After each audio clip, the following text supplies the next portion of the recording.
Hi friends, அனைவருக்கும் வணக்கம். இது வியாழக்கிழமை காலையில. இன்னைக்கு காலையில ஆரோக்கியமான மாப்பிள சம்பா அரிசியில செஞ்ச இட்லி, அதுக்கப்புறமா கார சட்னி. இது பூண்டு கார சட்னி. மதிய லஞ்சுக்கு முருங்கைக்கீரை கடையல், அதுக்கப்புறமா மீன் வறுவலும் செஞ்சு மதிய லஞ்சை முடிச்சாச்சு.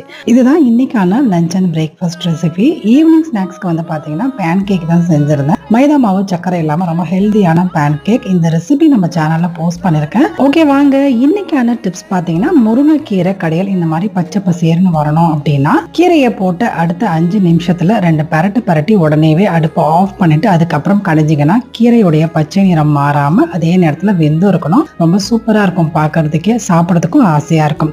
இந்த மாதிரி ட்ரை பண்ணுங்க. ரொம்ப நேரம் வேக வச்சீங்கன்னா கருத்து போயிடும். ஸோ இன்னைக்கான டிப்ஸ் உங்களுக்கு கண்டிப்பா யூஸ்ஃபுல்லா இருக்கும்னு நினைக்கிறேன். இன்னைக்கு vlog இதுதான். வீடியோ பிடிச்சிருந்தா ஒரு லைக் அண்ட் ஷேர் பண்ணிடுங்க. தேங்க்யூ.